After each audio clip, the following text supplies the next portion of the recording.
So hello everyone, today we are going to start with class 11 structure of atom, discovery of electron, cathode rays। अब आपको बताने जा रहे हैं कि एटम का स्ट्रक्चर। हालांकि ये टॉपिक आपने नाइन्थ में भी पढ़ा होता है, क्योंकि नाइन्थ का सिलेबस ही आपका दोबारा से 11th में आता है, बट यहाँ पर हम डिटेल में पढ़ने वाले हैं। ठीक है, कि जैसे आपका जे थॉम्सन मॉडल था, उसके बाद आपका रदरफोर्ड मॉडल आया। तो जे थॉम्सन मॉडल से भी पहले क्या था, ठीक है, जे थॉम्सन मॉडल ने कैसे जो है वहाँ पर पॉजिटिव चार्ज लिया, इलेक्ट्रॉन लिया, ठीक है, वो चीज़ें जे थॉम्सन मॉडल से पहले भी आ चुकी थी। ठीक है, तो वो किस तरह से आई, ये सारी चीज़ें एक्सपेरिमेंटली आई हैं, एक्सपेरिमेंटल स्टडी से पता लगी हैं। तो ये किस तरह से आई थी, तो देखिए विलियम क्रुक ने 1879 में स्टडी किया कंडक्शन ऑफ इलेक्ट्रिसिटी। क्योंकि आपको पहले पता है, आपको ये चीज़ पहले से आप जानते हैं कि जो हमारे कंप्यूटर्स होते थे, तो जब अर्ली कंप्यूटर्स की हम बात करते हैं तो अर्ली कंप्यूटर्स कैथोड ट्यूब्स ही हुआ करती थी। ठीक है, तो मतलब उस टाइम पे 1879 के टाइम पे कैथोड ट्यूब्स में बहुत सारे एक्सपेरिमेंट्स को स्टडी किया जाता था। ये कैथोड ट्यूब क्या होती है कि एक्चुअल में एक ग्लास की बनी हुई ट्यूब होती है। ठीक है, इस ग्लास ट्यूब में क्या किया जाता है कि एक वैक्यूम पंप लगाया जाता है। वैक्यूम पंप का मतलब जैसे घरों में एग्जॉस्ट लगा होता है, या फिर लैब्स में एग्जॉस्ट लगा होता है ना, एक फ़ैन लगा होता है कॉर्नर पे, वो क्या करता है अंदर की हवा को बाहर निकालता है। तो वैसे ही यहाँ पर ग्लास ट्यूब के साथ एक फ़ैन लगा होता है वहाँ पर। ठीक है, ऐसे, और वो क्या काम करता है कि अंदर की हवा को बाहर निकाल देता है। तो अंदर क्या बन जाता है, अंदर से ट्यूब बिल्कुल खाली हो जाती है। खाली मतलब उसके अंदर हवा भी नहीं बचती, तो उसको हम वैक्यूम बोलते हैं। Vacuum means divide of any matter, मतलब वहाँ पे कुछ भी नहीं है। ठीक है, गैस थी वो भी आपने निकाल दी। उसके बाद वैक्यूम क्रिएट करने के बाद आपने क्या कर दिया, वैक्यूम बनाना मतलब गैस एट लो प्रेशर, और उसमें एक गैस आपने डाल दी जो कि बहुत ही लो प्रेशर पे है, क्योंकि आपने वैक्यूम से क्या कर रखा है, सारी की सारी हवा निकाल रखी है। तो उसके बाद उस जो आपका ग्लास ट्यूब है उसमें दो मेटल प्लेट्स लगी हुई हैं इधर और इधर, जो कि एक वायर के थ्रू कनेक्टेड हैं। ठीक है, अब एक मेटल प्लेट आपका कैथोड का काम करती है और दूसरी मेटल प्लेट जो है वो एनोड का काम करती है। इसको आपने एक हाई वोल्टेज के साथ कनेक्ट कर रखा है, मतलब एक हाई पोटेंशियल डिफरेंस की बैटरी ले रखी है आपने, बहुत ही हाई वोल्टेज की। ठीक है, तो उसके साथ आपने कनेक्ट कर रखा है। तो होगा क्या कि यह जो नेगेटिव टर्मिनल के साथ जो मेटल आपकी प्लेट कनेक्ट होगी उसको तो आप कैथोड बोल देंगे, और जो पॉजिटिव के साथ कनेक्ट होगी उसको आप एनोड बोल देंगे। ठीक है, जैसे ही आपने इसको कनेक्ट किया तो आपको वहाँ पर क्या चीज़ ऑब्ज़र्व होती है कि आपको एनोड की मेटल प्लेट के पीछे आपको एक ग्रीनिश ग्लो मिलता है, एक हरे कलर की रोशनी सी मिलती है, वहाँ पे ग्लो सा मिलता है। रोशनी तो नहीं हम बोलेंगे, ग्लो मिलेगा जो उस ग्लास प्लेट के ऊपर आएगा। ठीक है, तो वो किसकी वजह से आता है, वो आपकी कैथोड रेज़ की वजह से आता है। ठीक है, कि कैथोड में से कैथोड रेज़ निकल रही हैं। अब ये कैथोड रेज़ हैं क्या, ठीक है, तो जब ये एक्सपेरिमेंट हुआ तो इसके साथ छोटे छोटे और कुछ एक्सपेरिमेंट्स हुए इन कैथोड रेज़ को समझने के लिए कि आखिरकार ये जो रेज़ आ रही हैं ये हैं क्या। ठीक है, तो उसके उन एक्सपेरिमेंट्स के हिसाब से इनकी कुछ प्रॉपर्टीज़ बनाई गई। तो ये प्रॉपर्टीज़ क्या हैं, जैसे पहली प्रॉपर्टी है कि जब आपने यही एक्सपेरिमेंटल सेटअप के बीच में कोई आपने ऑब्जेक्ट रख दिया तो उस ऑब्जेक्ट की शार्प शेडोज़ मिली। ठीक है, सो क्या हुआ कि they produce a sharp shadow of solid objects, कि कोई भी सॉलिड ऑब्जेक्ट अगर आप यहाँ कैथोड रे के बीच बीच में रखते हो कैथोड ट्यूब के, तो आपको उसकी शार्प शेडो मिलती है। तो वो क्या बताता है, वो बताता है कि कैथोड रेज स्ट्रेट लाइन में ट्रैवल करते हैं। ठीक है, क्योंकि स्ट्रेट लाइन में ट्रैवल अगर आपकी रेस कर रही हैं तभी वो शेडो कास्ट कर पाएंगे, और वो भी शार्प शेडोज़। उसके बाद सेकंड पॉइंट है cathode rays are made up of material particles. ये कैसे पता लगा कि एक बहुत ही हल्का माइका का बना हुआ एक व्हील हमने बनाया, एक हल्का सा। ठीक है, माइका जो होता है काफ़ी हल्का मटेरियल होता है, तो उससे एक हल्का सा एक रोटेटिंग व्हील हमने बनाया और उसको बीच में रख दिया। तो कैथोड रेज जब उसके ऊपर स्ट्राइक किया तो वो व्हील घूमने लग गया। ठीक है, वो बहुत ही हल्का, हमने बहुत ही लाइट बनाया। तो इससे क्या पता लगता है, इससे ये भी पता लगता है कि ये मटेरियल पार्टिकल्स हैं। मटेरियल पार्टिकल्स का मतलब ये है कि देखिए आप, अब अगर आप हवा ऐसे कोई आप कोई भी ऐसे हल्का सा कोई रोटेटिंग व्हील टाइप शेप बनाएं, उसके ऊपर आप हवा मारें तो ऑफ कोर्स वो रोटेट करेगा, बट उसके ऊपर आप रोशनी मारें तो वो रोटेट नहीं करेगा। ठीक है, तो कहने का मतलब क्या है, क्योंकि हवा जो है वो आपकी पार्टिकल्स की बनी हुई है, मैटर की बनी हुई है, तभी तो वो रोटेट करेगा वहाँ पे, क्योंकि वो पार्टिकल्स ही जाकर उस रोटेटिंग व्हील से टकरा रहे हैं। तो वैसा ही कैथोड रे भी किसी न किसी पार्टिकल के बने हुए हैं, यानी किसी न किसी मैटर के पार्टिकल के बने हुए हैं ये। They are not like energy. Energy तो आपको पता ही है कि एनर्जी या लाइट जो है that is source of energy, but these are material particles, ये मैटर के बने हुए हैं। ठीक है, थोड़ा सा हल्का सा आपको और डिटेल में आगे बताएंगे। तीसरा पॉइंट है when placed in electric field they are deflected toward the positive plate. अब इलेक्ट्रिक फील्ड लगाई गई, इलेक्ट्रिक फील्ड का मतलब क्या है, कुछ भी नहीं कि यहाँ पर एक मेटल प्लेट और लगा दी और यहाँ पर भी एक मेटल प्लेट और लगा दी, उसको एक और बैटरी के साथ कनेक्ट कर दिया, तो होगा क्या कि अगर ये जो अभी आपने कहा कि कुछ ये जो रेज हैं ये किसी पार्टिकल के बने हुए हैं, ठीक है, और जब आपने ऐसे एक मेटल प्लेट यहाँ लगाया बैटरी के साथ कनेक्ट किया, तो एक मेटल प्लेट पे क्या आ गया, पॉजिटिव चार्ज आ गया, दूसरे पे नेगेटिव आ गया। ठीक है, तो जब आपने कैथोड रेज को यहाँ से आपने दोबारा से भेजा, तो ये कैथोड रेज का ग्रीनिश ग्लो आपको वहाँ नहीं मिला बल्कि यहाँ मिल गया। ठीक है, यहाँ मिलने का मतलब क्या है कि वो जो कैथोड रेज आ रही थी अब वो इधर को पॉजिटिव प्लेट की तरफ को डिफ्लेक्ट हो गई। तो अगर वो पॉजिटिव प्लेट की तरफ को डिफ्लेक्ट होगी तो इसका तो मतलब यही हो सकता है कि कैथोड रेज के ऊपर नेगेटिव चार्ज है, क्योंकि अपोजिट चार्जेस ही अट्रैक्ट करते हैं। तो इसीलिए हमने वहाँ से ये रिजल्ट निकाला कि कैथोड रे का नेगेटिव चार्ज होता है। ठीक है, उसके बाद जब कैथोड रे किसी मेटल फॉइल, अब मान लीजिए आपने कोई मेटल फॉइल डाल दी बीच में, तो मेटल फॉइल आपने डाल दी तो उसके ऊपर जब ये कैथोड रेज टकराएंगी तो मेटल प्लेट थोड़ी ही देर में काफ़ी गर्म हो जाएगी, तो यानी यहाँ पर हीटिंग इफेक्ट भी होता है। ठीक है, और दूसरा जब ये किसी गैस में से निकलते हैं, जैसे यहाँ पर गैस एट लो प्रेशर आप ले रहे हैं, तो किसी भी गैस में से ये निकलते हैं तो उस गैस को आयनाइज कर देते हैं। ठीक है, तो वो गैस क्या हो जाती है, आयनाइज हो जाती है। और लास्ट पॉइंट आपका यही है कि ये देखिए ग्लास, जो भी आपका ग्लास ट्यूब ही बोलते हैं आपके कैथोड ट्यूब को, तो यहाँ पर आपको हल्का सा ग्रीनिश ग्लो भी मिल रहा है। तो ये सारी कुछ प्रॉपर्टीज़ में आता है आपका। अब ये प्रॉपर्टीज़ पढ़ने के बाद यहाँ से कुछ रिजल्ट्स निकाले गए।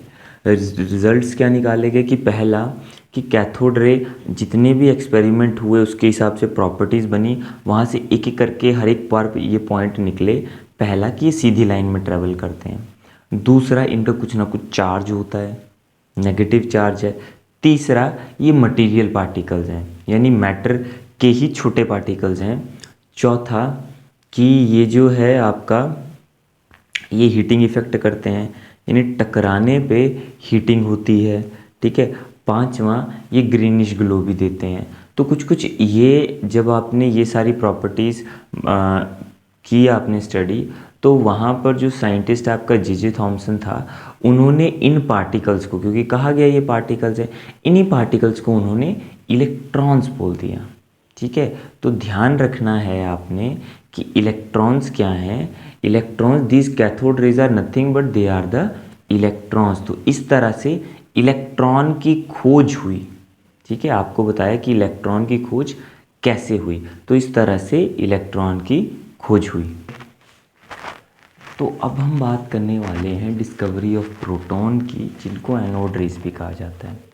इससे पहले मैंने जो आपको बताया था वो डिस्कवरी ऑफ इलेक्ट्रॉन्स के बारे में बताया था, जिनको कैथोड रेज भी हम कहते हैं, जिसका जे थॉमसन ने एक्सपेरिमेंट्स के थ्रू उन्होंने बताया था कि आप कैथोड रेज को इलेक्ट्रॉन्स कहते हैं, और उसी पे बेस्ड उन्होंने अपनी थ्योरी भी दी थी स्ट्रक्चर ऑफ एटम की, जो हम आगे पढ़ने वाले हैं। ठीक है, तो यहाँ पर कुछ ऐसा ही एक्सपेरिमेंट गोल्डस्टीन ने भी किया, is the name of another scientist who discovered the proton.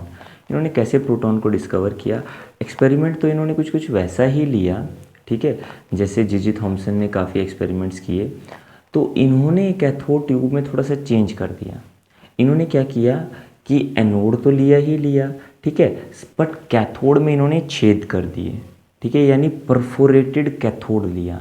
यानी कैथोड सिंपल मेटल प्लेट ना लेकर उसमें उन्होंने होल्स डाल दिए, ठीक है। बीच में होल्स डालने की वजह से क्या हुआ कि उनको एक तरह का ग्लो जो है वो कैथोड के पीछे मिला। जब उन्होंने उसको पूरे को हाई वोल्टेज के साथ कनेक्ट किया तो उनको वहाँ पर पीछे ग्लो मिला, कैथोड के पीछे। तो उस ग्लो का मीनिंग क्या है कि कहीं ना कहीं यहाँ से भी आपका क्या निकल रही है, यहाँ से भी आपके जो है वो एनोड रेज निकल रही हैं एनोड से, क्योंकि ये एनोड की तरफ से आई तो इनको एनोड रेज कहा गया, ठीक है। ये एक्सपेरिमेंट भी करने के लिए वही किया गया, वैक्यूम बनाया गया, वैक्यूम पंप के थ्रू पूरा अंदर से हवा को निकाल दिया गया। उसकी जगह पर हमने यहाँ पर हाइड्रोजन गैस को लिया लो प्रेशर पे, ठीक है। और उस ग्लो को शो करने के लिए जिंक, ये Zn सल्फाइड की कोटिंग कर रखी है, ठीक है। अब यहाँ पर एनोड रे की, जैसे आपने कैथोड रे की प्रॉपर्टीज़ को स्टडी किया, एनोड रे की भी प्रॉपर्टी सेम ही है काफ़ी हद तक। जैसे दे ट्रैवल इन स्ट्रेट लाइन, अब कैथोड रे भी स्ट्रेट लाइन में ट्रैवल करती थी, एनोड रे भी ट्रैवल करती है। दूसरा, they are made up of material particle, तो ये भी मटीरियल पार्टिकल्स की बनी होती है। Same experiment was done here also to confirm that they are made up of material particle. उसके बाद यहाँ पर भी ये, बट यहाँ पर ये पाया गया कि दे आर पॉजिटिवली चार्ज्ड। अब ये कैसे पाया गया कि अगर आपने यहाँ पर क्या कर दिया, जैसे पीछे जैसे आपने एक इलेक्ट्रिक फील्ड सेटअप किया। इलेक्ट्रिक फील्ड सेटअप करने का मतलब है आपने दो मेटल प्लेट्स लिए और उनको एक बैटरी के साथ कनेक्ट कर दिया। तो ये जो आपकी एनोड रेज आ रही थी ये नेगेटिव वाली प्लेट की तरफ डिफ्लेक्ट हुई। तो अगर ये नेगेटिव वाली प्लेट की तरफ डिफ्लेक्ट हुई या अट्रैक्ट हुई तो इसका मतलब यही है कि इनके ऊपर उसका उल्टा चार्ज होगा, क्योंकि only opposite charges attract each other. तो इसीलिए इन पे पॉजिटिव चार्ज निकाला गया कि ये पॉजिटिवली चार्ज होते हैं। अब ये पॉइंट बहुत इंपॉर्टेंट होता है यहाँ पे कि ये जो एनोड रे है ना आपकी, अगर आप ये गैस चेंज कर दो, जैसे हाइड्रोजन गैस ली हुई है, इसके अलावा अगर आप दूसरी गैसेस ले लें, तो ये जो है इनका जो चार्ज आता है, इसका हम एक्सपेरिमेंटली चार्ज की वैल्यू निकालते हैं, तो वो चार्ज अलग अलग आएगा आपका अगर आप गैस अलग अलग लोगे एनोड रे के केस में। कैथोड रे के केस में ऐसा नहीं था। कैथोड रे के केस में अगर आप चार्जेस को जितना भी अलग अलग, मतलब आप चाहे गैसेस को अलग अलग चेंज करो वहाँ पे कैथोड ट्यूब के अंदर, बट वहाँ पे कभी भी जो इलेक्ट्रॉन का आपने इलेक्ट्रॉन के लिए या कैथोड रे के लिए जो चार्ज निकाला था वो आपका सेम आया था एक्सपेरिमेंटली। बट यहाँ पे एक्सपेरिमेंटली ये जो वैल्यू थी ये गैस पे डिपेंड करती थी, बट सबसे कम ये वैल्यू आई आपकी हाइड्रोजन गैस पे, क्योंकि वो सबसे हल्की होती है आप जानते हैं। तो इसलिए सबसे हमने यहाँ पे इसीलिए हाइड्रोजन गैस लिया क्योंकि इसके लिए इस चार्ज की वैल्यू सबसे कम आती है, ठीक है। तो गोल्डस्टीन ने जब ये हाइड्रोजन गैस को लिया तो उन्होंने इन्हीं एनोड रेज को, जो कि हाइड्रोजन गैस के केस में बनती हैं, इन्हीं को उन्होंने प्रोटॉन्स कहा। इन्हीं को क्या बोल दिया इन्होंने? प्रोटॉन्स बोल दिया, ठीक है। तो ये जो दोनों एक्सपेरिमेंट थे कैथोड और एनोड के रेज के, ये कंफर्म करते हैं कि एटम में आपके इलेक्ट्रॉन्स होते हैं और प्रोटॉन्स भी होते हैं। यह मैटर जो है आपका प्रोटॉन और इलेक्ट्रॉन से भी बना हुआ है, जो कि सब एटॉमिक पार्टिकल्स हैं, ठीक है, जो कि आगे हम स्ट्रक्चर ऑफ एटम में पढ़ेंगे। जो सारे के सारे मॉडल्स आपने पढ़े हुए हैं 9th क्लास में, वो एक बार हल्का से दोबारा से हम रिवाइज करेंगे। तो यहाँ से एक्सपेरिमेंटली आपको चार्ज ऑफ इलेक्ट्रॉन पता लग गया कि इलेक्ट्रॉन का कितना चार्ज होता है। वो होता है -1.6 इंटू 10⁻⁻19 कूलम, ठीक है। कूलम आप जानते हैं it is the unit of charge, ठीक है। और इलेक्ट्रॉन का मास भी निकाला गया, वो भी एक्सपेरिमेंटली निकाला गया। तो वो ये सब कुछ आपको डाटा कैथोड रे एक्सपेरिमेंट से मिला है इलेक्ट्रॉन के बारे में, और एनोड रे एक्सपेरिमेंट से मिला है प्रोटॉन के बारे में, ठीक है। तो मास ऑफ इलेक्ट्रॉन निकल कर आया 9.1 इंटू 10⁻⁻ 31 kg। वैसे ही जब प्रोटॉन के लिए आपने निकाला तो प्रोटॉन के लिए चार्ज आता है हमारे पास प्लस का 1.6 इंटू 10⁻⁻19 कूलम। यानी इलेक्ट्रॉन और प्रोटॉन का चार्ज तो सेम है बट अपोजिट चार्ज है, कि अगर एक नेगेटिव है तो दूसरा पॉजिटिव है, बस इतना फ़र्क है। और दूसरा फ़र्क यहाँ पर ये है कि जो प्रोटॉन है वो इलेक्ट्रॉन से कम 1836 टाइम्स मोर हैवियर है, या लगभग आप ये बोल सकते हो कि 2000 गुना ज़्यादा भारी है आपका प्रोटॉन। इलेक्ट्रॉन हल्का है तो इसका मास भी देखिए कितना ज़्यादा आया है, कितना 1.672 इंटू 10⁻⁻27 kg, ठीक है, जो कि आपका मास ऑफ इलेक्ट्रॉन से काफ़ी टाइम्स हैवियर है, ठीक है। तो इतना करने के बाद जो है अब हम आगे कुछ स्ट्रक्चर्स देखेंगे आपके, कि स्ट्रक्चर ऑफ एटम पे बेस्ड थ्योरीज जो हैं आपकी, जैसे J Thomson model, Rutherford model, Niels Bohr's model, वो सभी मॉडल्स हम पढ़ के फिर आगे हम जो है डिटेल में इसको स्टडी करेंगे। अब देखिए स्टूडेंट्स, यहाँ पर क्या है आपका, अब जैसे कि आपको बताया था पीछे कुछ एक्सपेरिमेंट्स आपको बताए, अब हम स्टार्ट करने वाले हैं कि एटम के कौन कौन से मॉडल्स थे, ठीक है। अब कुछ ये आपका क्लास 9 में भी आपने पढ़े हुए हैं, तो वही मॉडल्स को हम रिपीट करने वाले हैं, ठीक है। तो यहाँ पे पहला मॉडल आप जानते ही आता है जे थॉम्सन मॉडल, तो मैं ज़्यादा डिटेल में नहीं जाऊँगा, हल्का सा आपको बता दूँगा। तो जे थॉम्सन ने ही कैथोड रे एक्सपेरिमेंट से इलेक्ट्रॉन्स बताए थे, याद हो आपको अभी पीछे बताया, तो उन्हीं इलेक्ट्रॉन्स को इन्होंने अपने मॉडल में भी यूज़ किया।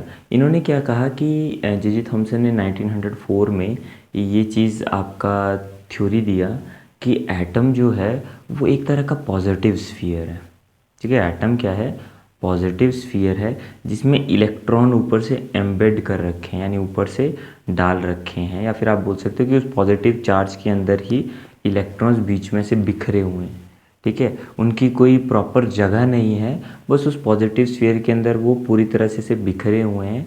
जैसे कि अच्छा, अगर सबसे बढ़िया एग्जांपल इसमें दिया जाना हो तो जैसे कि आपने देखा है वाटरमेलन, ठीक है। वाटरमेलन को जब आप बीच में से काटते हैं तो आप उसको ऐसे जब खोल के देखेंगे तो आपको क्या दिखेगा, आपको ऐसा ही शेप दिखेगा ऐसे, ठीक है। क्या होगा उसमें कि रेड पार्ट होगा, उस रेड पार्ट में आपको ब्लैक जो सीड्स हैं वो बीच में ऐसे आपको दिखाई देंगे, ठीक है। तो मतलब इसीलिए इसको जो है आपका इसके साथ भी कंपेयर किया जाता है कि जैसे वाटरमेलन्स के अंदर सीड्स होते हैं, कुछ इसी तरह से अगर एक आप पॉजिटिव स्फीयर लेते हैं, उस पॉजिटिव स्फीयर के अंदर आपके इलेक्ट्रॉन्स भी ऐसे ही एम्बेडेड होंगे, ठीक है।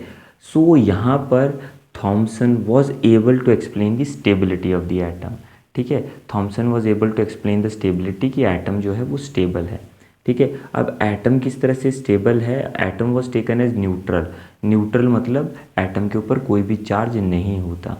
तो वो स्टेबिलिटी को कैसे एक्सप्लेन कर पाए कि देखिए ये जो स्फीयर आपने लिया है ये पॉजिटिव लिया है, तो जितना इसका पॉजिटिव चार्ज होगा उतने ही ये जो इलेक्ट्रॉन्स इसके अंदर है इनका मिलाकर उतना ही नेगेटिव चार्ज आएगा।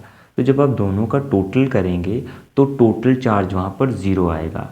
तो पूरे एटम पे जब आप चार्ज देखेंगे तो जितना पॉजिटिव चार्ज है उतना ही नेगेटिव चार्ज है, तो एज अ होल दोनों का टोटल क्या हो गया, ज़ीरो हो गया। तो as a whole atom is neutral, ठीक है। तो स्टेबिलिटी तो वो एक्सप्लेन कर पाए। अब हम देखते हैं कि इनकी लिमिटेशंस क्या रही थॉम्सन मॉडल की, ठीक है। तो थॉम्सन मॉडल की लिमिटेशंस ये हैं कि इसके बाद 1900 देखिए 4 में इन्होंने मॉडल दिया अपना, 1911 में रदरफोर्ड ने कुछ एक्सपेरिमेंट्स परफॉर्म किए जिनको हम कहते हैं स्कैटरिंग एक्सपेरिमेंट्स। तो वो स्कैटरिंग एक्सपेरिमेंट्स में से कुछ रिजल्ट्स निकले, but Thomson's model was not able to explain, कि जो थॉम्सन ने जो अपना मॉडल दिया था ये मॉडल उन एक्सपेरिमेंट्स को एक्सप्लेन नहीं कर पाया, ठीक है। So not able to explain the results of scattering experiment perform by Rutherford in 1911। तो इसीलिए फिर हमें नेक्स्ट मॉडल की ज़रूरत पड़ेगी, तो जो कि अब हम पढ़ेंगे, that is the Rutherford's model of an atom. So अब हम बात करते हैं आपके नेक्स्ट मॉडल की, जो है रदरफोर्ड्स मॉडल। और डिस्कवरी ऑफ न्यूक्लियस। तो रदरफोर्ड मॉडल के लिए सबसे पहले तो मैं आपको एक्सपेरिमेंटल सेटअप बताऊंगा, फिर उस पर ऑब्जर्वेशन बताऊंगा और रिजल्ट्स क्या बने। ठीक है, तो सबसे पहले एक्सपेरिमेंटल सेटअप पे जाते हैं कि रदरफोर्ड ने अपने एक्सपेरिमेंट में क्या क्या चीज़ों का इस्तेमाल किया, कैसे उन्होंने सेटअप किया, क्या उनको ऑब्जर्वेशन मिले, क्या उनको रिजल्ट्स मिले। तो एक्सपेरिमेंटल सेटअप में आप देखेंगे तो रदरफोर्ड ने सबसे पहले सोर्स लिया अल्फ़ा पार्टिकल का, क्योंकि अल्फ़ा पार्टिकल स्कैटरिंग एक्सपेरिमेंट आप कहते हैं इसे। तो हमारे लिए अल्फ़ा पार्टिकल जानना, अल्फ़ा रेज जानना बहुत ज़रूरी है क्या। तो देखिए अल्फ़ा पार्टिकल क्या होता है, हीलियम न्यूक्लियस, यानी हीलियम में आपको पता है हीलियम में 2 प्रोटॉन होते हैं, 2 न्यूट्रॉन होते हैं न्यूक्लियस के अंदर और बाहर 2 इलेक्ट्रॉन होते हैं। तो उन 2 इलेक्ट्रॉन्स को अगर आप हटा दें तो आपको जो हीलियम न्यूक्लियस मिलता है that is the alpha particle. बस ये आपको जानने के लिए बताया मैंने कि क्या होता है अल्फ़ा पार्टिकल। ठीक है, एक तरह का पार्टिकल होता है। रेडियम जो है उसका सोर्स होता है। ठीक है, रेडियम में से लगातार ही अल्फ़ा पार्टिकल्स निकल रहे हैं। तो यहाँ पे अल्फ़ा पार्टिकल्स आपने क्या किया कि देखिए ब्लॉक ऑफ लेड लिया। लेड क्या करता है कि लेड जो है रेडियम के पार्टिकल्स को इधर उधर बिखरने नहीं देगा, वो सीधा उसको एक ही डायरेक्शन देगा। और फर्दर हमने स्लिट लगा दी है आगे। स्लिट का भी यही काम होता है, स्लिट होता है ऐसे छोटी सी एक ओपनिंग होती है, उसका भी यही काम होता है कि वहाँ से अल्फ़ा पार्टिकल को एक सीधी डायरेक्शन में भेजना। ठीक है, तो एक सीधी डायरेक्शन में आपको अल्फ़ा रेज मिल गई अल्फ़ा पार्टिकल्स की। इन अल्फ़ा रेज को आप स्ट्राइक कर रहे हैं थिन फॉइल ऑफ गोल्ड पे। ठीक है, बीच में वो थिन फॉइल ऑफ गोल्ड है और फिर एक सर्कुलर स्क्रीन है आपकी जिंक सल्फाइड की, जिसमें जब अल्फ़ा पार्टिकल इस गोल्ड फॉइल पर टकराएंगे तो वो स्कैटर होंगे, वो बिखरेंगे। तो बिखर के इधर उधर वो जाएंगे, तो इधर उधर जब वो जिंक सल्फाइड स्क्रीन के साथ स्ट्राइक करेंगे तो वहाँ आपको ग्लो मिल जाएगा। ठीक है, वहाँ पे आपको ग्लो कुछ कुछ वैसा ही मिलता है जैसा कैथोड में और एनोड में मिलता है, हल्का सा ग्लो मिलेगा। तो आपको एक आइडिया हो जाएगा कि हाँ कि अल्फ़ा पार्टिकल अभी वहाँ पहुँच रहे हैं, वहाँ पहुँच रहे हैं, कहाँ पहुँच रहे हैं। ठीक है, फिर मोस्ट ऑफ उसके हिसाब से आपको आप ऑब्जर्वेशंस देखेंगे कि अल्फ़ा पार्टिकल कहाँ कहाँ जा रहे हैं। ठीक है, तो जब ये एक्सपेरिमेंट किया गया तो वहाँ पर पहली जो चीज़ निकल कर आई कि most of the alpha particle, ज़्यादातर अल्फ़ा पार्टिकल आपके गोल्ड फॉइल के पीछे की तरफ गए। मैक्सिमम कितने, 99.9%, यानी मोस्ट ऑफ, लगभग लगभग सारे ही बोल सकते हो आप। बहुत ही कम जो हैं जो टकरा के आगे की तरफ आए। ठीक है, तो लगभग सारे के सारे पार्टिकल गोल्ड फॉइल के पीछे निकल गए। ठीक है, यानी वो पास हो गए गोल्ड फॉइल के अंदर से विदाउट एनी डिफ्लेक्शन, बिना डिफ्लेक्ट हुए, इधर उधर बिना गए, मैक्सिमम बीच में से निकल गए। अब किसी चीज़ के बीच में से, अब गोल्ड तो सॉलिड है, ठीक है ना, गोल्ड फॉइल आप लेंगे that is a solid thing, उसके अंदर से अल्फ़ा पार्टिकल निकल रहे हैं। तो अंदर से निकलने का तो मतलब एक ही हो सकता है कि उसके अंदर खाली जगह हो, तभी तो निकल सकते हैं पार्टिकल्स उसके अंदर से। तो इस ऑब्जर्वेशन का साथ के साथ रिज़ल्ट भी हमने ये बना लिया कि इसका मतलब ये है कि ऐसा रिज़ल्ट ये रदरफोर्ड ने दिया था अपने एक्सपेरिमेंट में। ठीक है, उन्होंने ये रिज़ल्ट दिया कि इसका मतलब है कि एटम के अंदर खाली जगह है, गोल्ड का जो एटम है उसके अंदर बहुत सारी खाली जगह है, तभी तो ये अल्फ़ा पार्टिकल उस खाली जगह में बीच में से निकल गए। तो मतलब बहुत काफ़ी सारी जगह जो है खाली है। ठीक है, फिर दूसरा उन्होंने ये देखा कि बहुत कम अल्फ़ा पार्टिकल जो हैं वो स्मॉल एंगल डिफ्लेक्शन पे गए। स्मॉल एंगल डिफ्लेक्शन का मतलब है, देखिए ये तो सीधे निकल गए तो एंगल 0 डिग्री हो गया। अगर गोल्ड फॉइल पर टकरा के थोड़े छोटे एंगल पे डिफ्लेक्शन हुई, गोल्ड फॉइल पर टकरा के थोड़े से छोटे एंगल पे डिफ्लेक्शन हुई। ठीक है, छोटे एंगल मतलब एक्यूट एंगल्स आप बोल सकते हो। तो उसका मतलब क्या है कि डिफ्लेक्शन, अब देखिए अल्फ़ा पार्टिकल पे हमें पहले ही पता होता है कि पॉजिटिव चार्ज होता है। अब एक पॉजिटिव चार्ज को दूसरा पॉजिटिव चार्ज ही डिफ्लेक्ट कर सकता है। अगर वहाँ पे कोई नेगेटिव चार्ज रखा होगा तो वो तो अट्रैक्ट कर लेगा उसको। तो deflection, why there is deflection, deflection तभी हो सकती है कि वहाँ पर गोल्ड एटम के अंदर कहीं ना कहीं कोई ऐसा चार्ज है जो कि पॉजिटिव ही चार्ज है, क्योंकि पॉजिटिव को ही क्या कर रहा है, डिफ्लेक्ट कर रहा है। तो deflected by another positive charge, alpha particles are deflected when passed close to this positive body. तो हमने उस गोल्ड के एटम के अंदर हमने कहा कि एक ऐसी पॉजिटिव बॉडी है जिसके पास से जब ये अल्फ़ा पार्टिकल निकल रहे हैं तो वो डिफ्लेक्ट हो रहे हैं, ड्यू टू रिपल्शन वो डिफ्लेक्ट हो रहे हैं छोटे एंगल पे, क्योंकि उसके पास से निकल रहे हैं।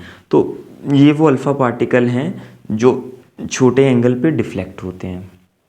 फिर तीसरा, इन्होंने बहुत बहुत कम कितने कम, कम से कम 20,000 में कोई एक अल्फ़ा पार्टिकल वो आपका बड़े एंगल पे स्कैटर हुआ। बड़े एंगल पे मतलब टकरा के पीछे की तरफ को आना। पीछे की तरफ को आना मतलब जब आपकी डिफ्लेक्शन जो है वो एंगल ऑब्ट्यूज होगा, यानी मोर देन 90 वाले एंगल्स को आप बोलोगे कि these are deflected back at greater angle. तो ऐसे वहाँ पे कुछ ही अल्फ़ा पार्टिकल्स के साथ हुआ, सबके साथ नहीं हुआ, बहुत ही कम के साथ। तो यहाँ पर रदरफोर्ड ने ये रिज़ल्ट निकाला कि अब देखिए किसी चीज़ के साथ टकरा कर वापस आना दैट इज़ ओनली पॉसिबल अगर कोई चीज़ जो है वो भारी है बहुत ज़्यादा।